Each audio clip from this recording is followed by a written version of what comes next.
How long have you been with us, Melody? 29 years, is it? David Langston leaned back in his leather chair, his voice eerily casual. That's quite the accomplishment. 29 years and 362 days, I replied, my stomach knotting as I noticed the manila folder on his desk. In all my years at Grantwell Manufacturing, I'd never been called into a director's office on a Friday afternoon. Something was wrong. I'm Melody Reynolds, 61 years old, and until 5 minutes ago, I was the senior compliance officer at one of St. Paul's largest manufacturing companies. I've spent nearly 3 decades ensuring that Grantwell operated within legal parameters, documenting irregularities, and standing firm when others wanted easy solutions to complex problems. My pension was set to fully vest on Monday, just 3 days away. The milestone I'd worked my entire adult life for was within reach. David slid the folder across his polished desk. Due to budget constraints, we're letting you go. His eyes never met mine. Effective immediately. The room seemed to tilt slightly. Budget constraints? Grantwell had just announced record profits last quarter. This is your severance package, he continued, tapping the folder with his manicured finger. Sign by tomorrow or get nothing. HR will escort you to clean out your desk. I should have felt anger, shock, perhaps even the urge to plead. Instead, a strange calm washed over me. This wasn't random. This was calculated, precisely timed to fall before my pension vested. Thank you for the opportunity, I said quietly, picking up the folder. I didn't open it. David looked surprised by my composure, perhaps expecting tears or protests, but I'd spent my career examining patterns, and this one was clear as day. I stood, smoothed my skirt, and walked out with my dignity intact. Janet from HR hovered awkwardly as I packed my personal items. The photo of my late husband, Thomas, the potted plant my daughter had given me when she left for college 15 years ago, and the plaque I'd received for 25 years of service. I didn't take much. Most of what mattered couldn't fit in a cardboard box. I'm so sorry, Melody, Janet whispered, glancing nervously toward the security guard waiting to escort me out. This isn't right. It is what it is, I replied. But inside, I knew better. This wasn't just wrong, it was potentially illegal. For the past 4 years, I'd been meticulously documenting financial irregularities that had accelerated since David joined the company. I'd sent detailed memos up the chain, flagged suspicious patterns, and even presented evidence of backdated reports. All of it had been dismissed, buried, or returned with instructions to focus on more pressing matters. As I walked through the lobby one last time, the security guard awkwardly held the door. "Have a good weekend, Mrs. Reynolds," he said, clearly uncomfortable with his role in this charade. I nodded politely. I believe I will. The drive home felt surreal. 29 years of dedication ended with a manila folder and a cardboard box. The April rain tapped against my windshield as I navigated the familiar streets of St. Paul, Minnesota, past the cathedral where Thomas and I had married, beyond the school where our daughter had graduated, toward the modest home I'd maintained on my own since becoming a widow 12 years ago. I thought about the sacrifices I'd made for Grantwell, the missed recitals during those early years when I worked late to earn my promotions, the family vacations cut short when compliance emergencies arose, the countless evenings spent reviewing documentation that nobody else had the patience to examine. When I pulled into my driveway, I sat quietly for a moment, allowing myself to feel the weight of what had happened. David Langston had been with the company just 6 months. He'd arrived with a reputation for streamlining operations, which typically meant cutting costs at any price. I'd known we would eventually clash when I refused to certify compliance on his latest cost-cutting initiative, a measure that skirted several regulatory requirements. What I hadn't anticipated was how quickly and ruthlessly he would move to eliminate me. But we just finished the Newbrook merger last month. Profits are up 18% this quarter because of your planning. I smiled, sadly. Apparently, that wasn't enough. By 9:30, all 7 of my core team members had gathered around my desk in silent solidarity. Ethan, our logistics specialist, who rarely showed emotion, looked like he might punch a wall.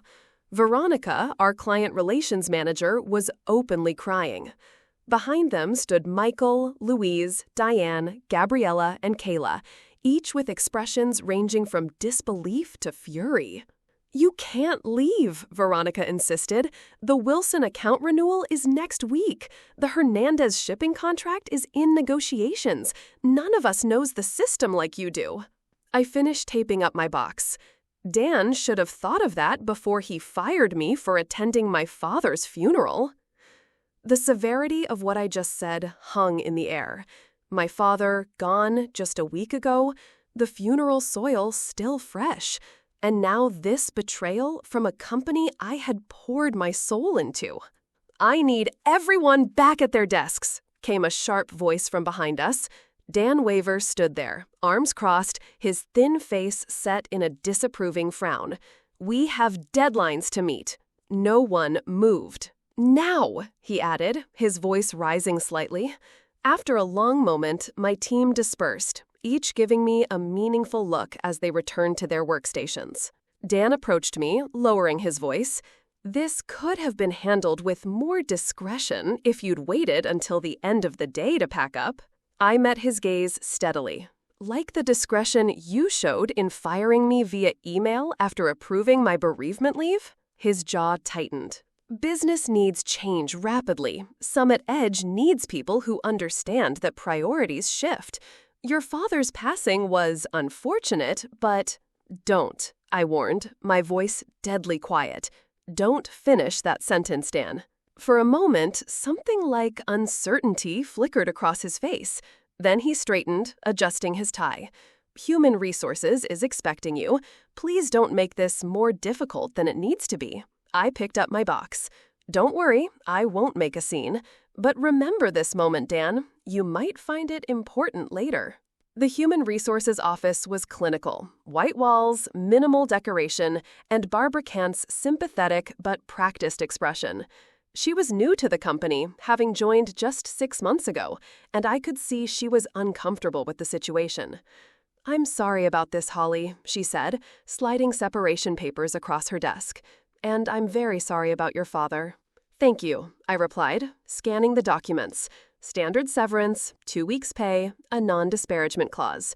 A reminder of my non-compete agreement, which prohibited me from working for direct competitors for 6 months. "Is there anything I should know about why this happened?" Barbara asked cautiously.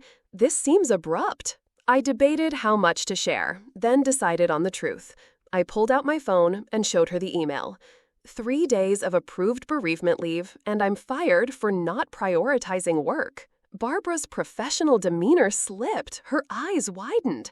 This is the actual termination notice? Just an email? No performance improvement plan? No documented warnings? No. She frowned, making a note on her legal pad. "I need to verify some things with the legal department. Would you excuse me for a moment?" At 4:30 p.m., my doorbell rang. Through the peephole, I could see David standing on my porch, his expensive suit looking out of place in my modest neighborhood. I didn't answer. "Melody, I know you're in there," he called through the door.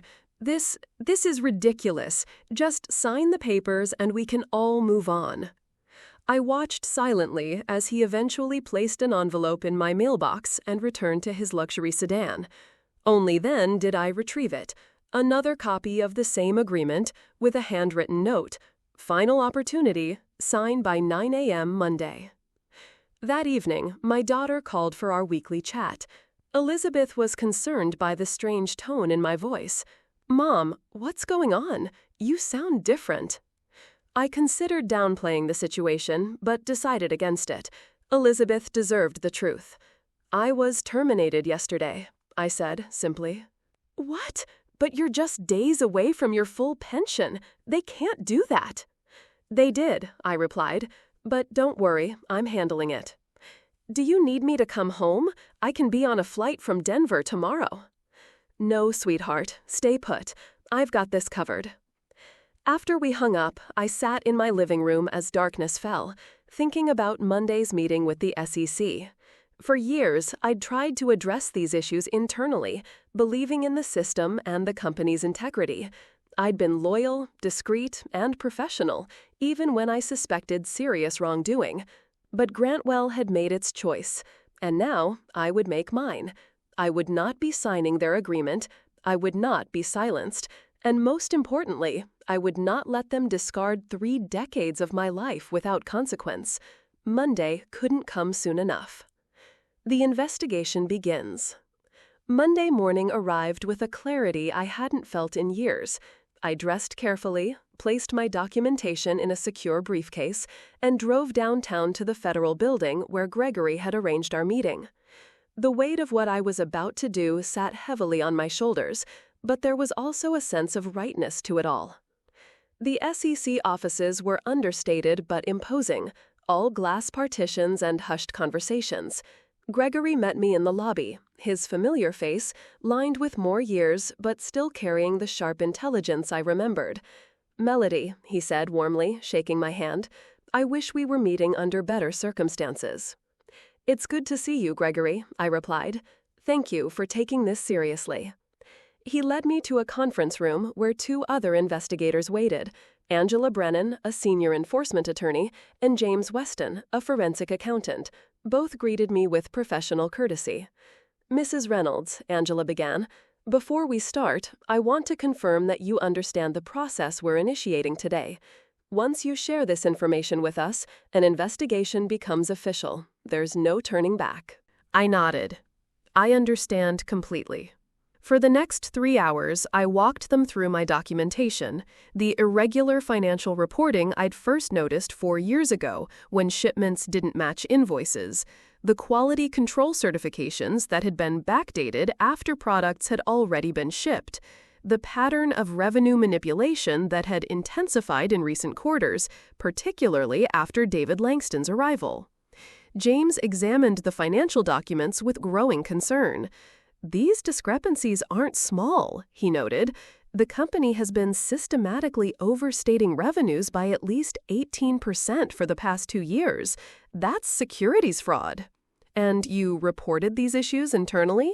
I confirmed, showing them copies of my memos and emails. Each time, I was told the issues were being addressed or that I was misinterpreting the data.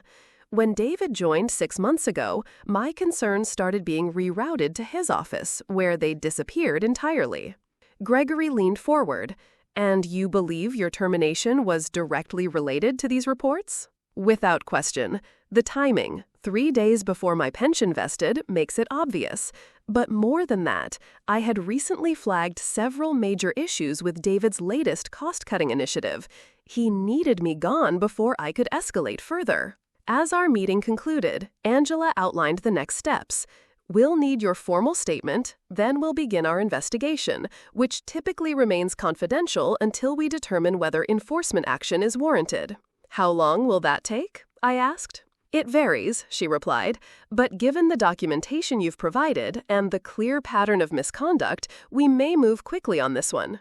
I hadn't even returned home when my phone rang. It was Janet from HR, her voice trembling. "Melody, something's happening. The board just called an emergency meeting. David's been locked in his office all morning, and there are rumors about SEC investigators contacting our general counsel." So it had begun, faster than I'd anticipated. The SEC must have made immediate contact with Grantwell's legal team. "I'm not surprised," I said. "Did you—" Janet hesitated. "Melody, did you report something?" "I simply did what I should have done years ago," I replied. "What's happening with my pension paperwork?" That's why I'm calling. The executive committee is reviewing your termination. They've put everything on hold until further notice. An hour later, my phone rang again. This time it was William Hargrove, the chairman of the board, a man who had barely acknowledged my existence during our few previous interactions. "Miss Reynolds," he said, his typically confident voice sounding strained, "we seem to have a situation that requires your input. Would you be willing to come to the office tomorrow morning to discuss matters?" "I'm afraid that won't be possible, Mr. Hargrove," I replied. "Any discussions should include my attorney and potentially representatives from the Securities and Exchange Commission. I'm sure you understand." The silence on the other end was profound. Finally, he cleared his throat. "I see. Perhaps we can arrange something more formal then." As I hung up, I felt no satisfaction, only a deep weariness at the necessity of it all. I had never wanted to be a whistleblower. I had only wanted to do my job with integrity and retire with the security I'd earned.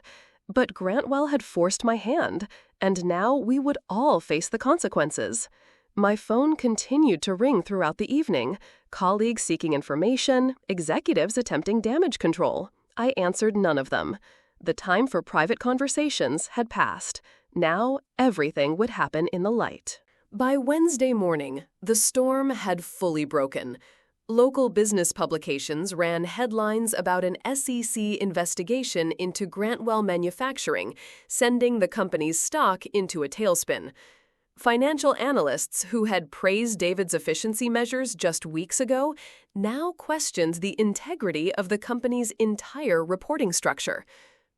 I received a formal letter from Grantwell's legal department withdrawing my termination notice and placing me on administrative leave with full benefits pending an internal review.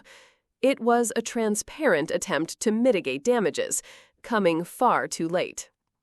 At 10 a.m., my attorney, Barbara Reynolds, no relation, but the coincidence amused us both, accompanied me to a meeting at Grantwell's headquarters. The same security guard who had escorted me out on Friday nodded respectfully as we entered. The atmosphere in the building was tense, with employees huddled in whispered conversations that stopped abruptly when we passed. We were shown to the main boardroom, where William Hargrove waited with the company's outside counsel and 3 other board members. David Langston was conspicuously absent. "Thank you for coming, Miss Reynolds," William began, seeming to have aged years in just a few days. "We've initiated a comprehensive internal investigation into the concerns you've raised." Barbara spoke before I could respond. "Let's be clear about something, Mr. Hargrove. Miss Reynolds didn't suddenly raise these concerns after her termination. She documented and reported them repeatedly over a period of 4 years, as her job required her to do. The company's decision to ignore those reports and then to terminate her days before her pension vested speaks volumes." William shifted uncomfortably. "Yes, well, that's part of what we're investigating. I want to personally assure Miss Reynolds that her termination has been rescinded. We consider her an employee in good standing, with all benefits intact." "Including my pension?" I asked directly. "Of course," he replied quickly. "In fact, we're prepared to offer you a consulting role after your retirement, which you can begin immediately if you wish. We value your expertise." My client isn't making any decisions today, and any discussion about future arrangements should be preceded by a full accounting of how her previous concerns were suppressed. The meeting continued for another hour, with the board members attempting to distance themselves from both David's actions and the financial irregularities. They painted themselves as victims of misinformation, expressing shock and disappointment at the apparent misconduct. I remained mostly silent, letting Barbara handle the legal maneuvering, while I observed their body language. These were people I'd worked alongside for years, yet they'd never noticed me. Not really. Now they couldn't look away, their expressions a mix of fear and newfound respect. As we prepared to leave, William made one final appeal. Melody, we're hoping you might consider speaking with the SEC investigators about the corrective actions we're taking. Your support would be invaluable.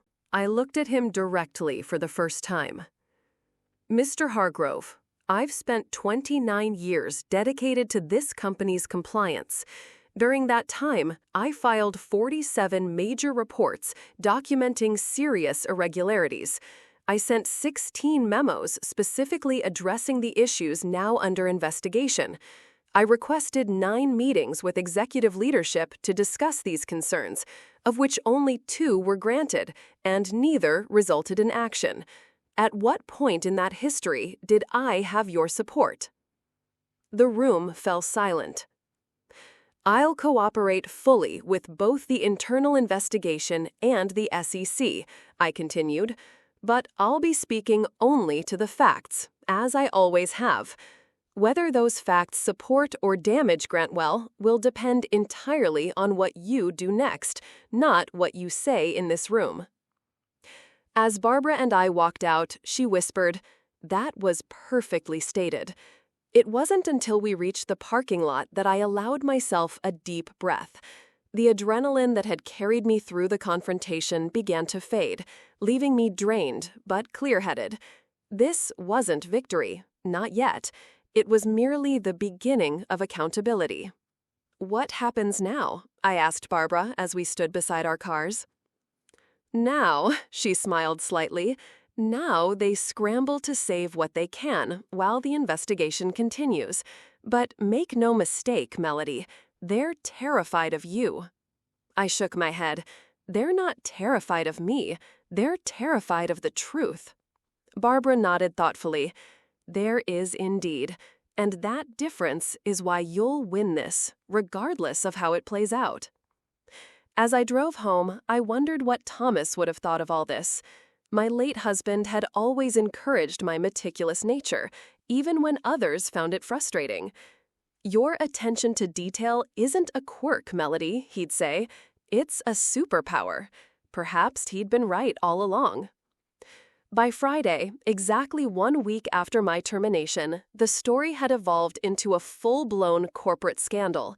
The SEC had issued formal requests for information from Grantwell, and an internal memo from William Hargrove announced David Langston's immediate suspension pending investigation. The company's stock had dropped nearly 30%, triggering concerns from major investors and partners. I was no longer just Melody Reynolds, overlooked compliance officer. Business journals now referred to me as a whistleblower and the woman who exposed Grantwell. The sudden attention was uncomfortable, but I remained focused on the process, working closely with the SEC investigators who now had offices set up in a separate building near Grantwell's headquarters. The evidence I'd provided had opened many doors, but the investigation was revealing even more troubling patterns.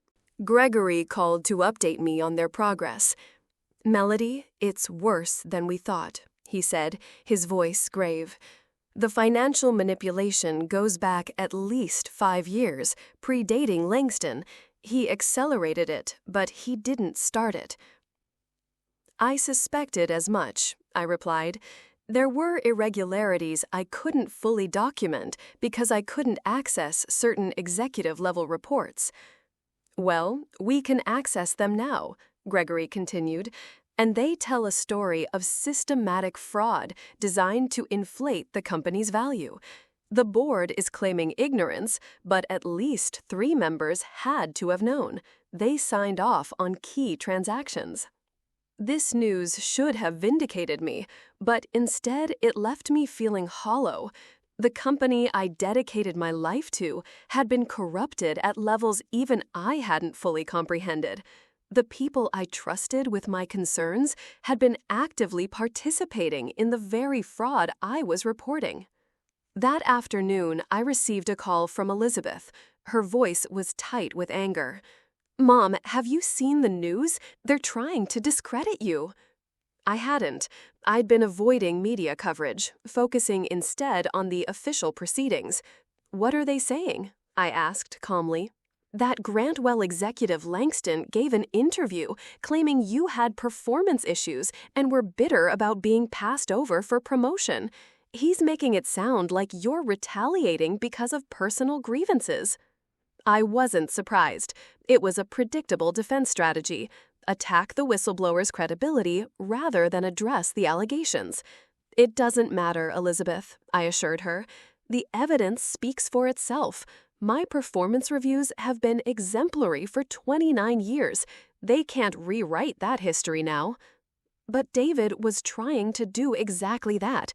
By that evening, several news outlets had picked up his narrative, questioning my motives and suggesting I had manipulated documentation to frame him.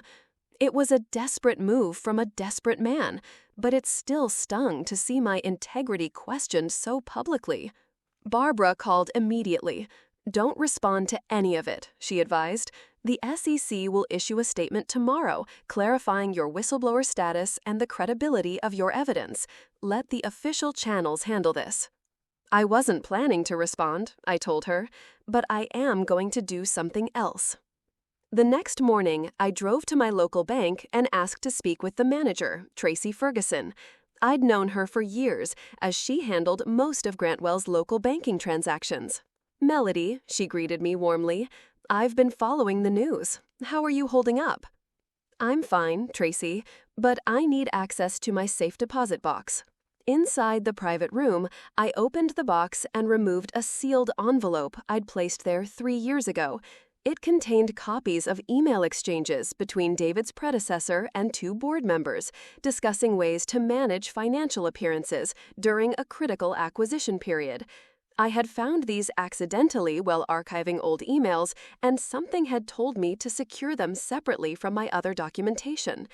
I hadn't included these in my initial SEC report because they weren't directly related to the current issues, but now, with David attempting to undermine my credibility, they provided crucial context, showing that the problematic practices predated my concerns about him specifically. I called Gregory immediately.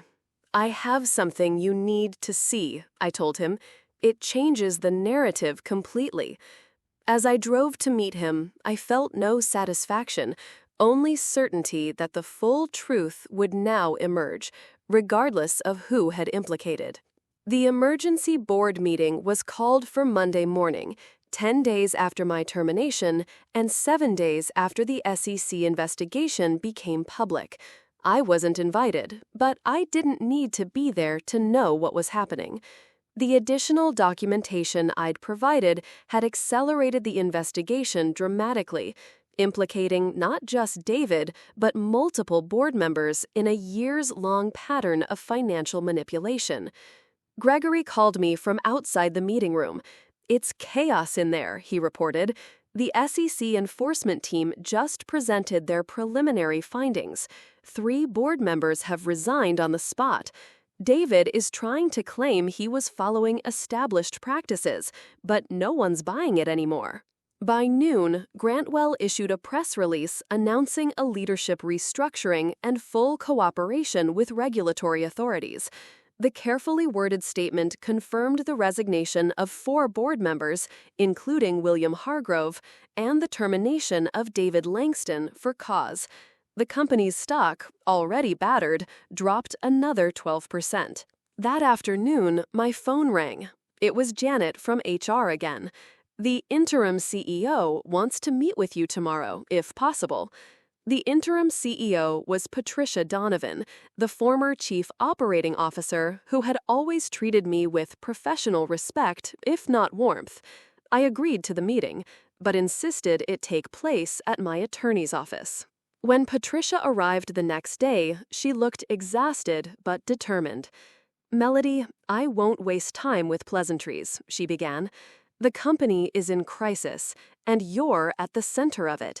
Not because you did anything wrong, but because you were the only one who consistently did what was right."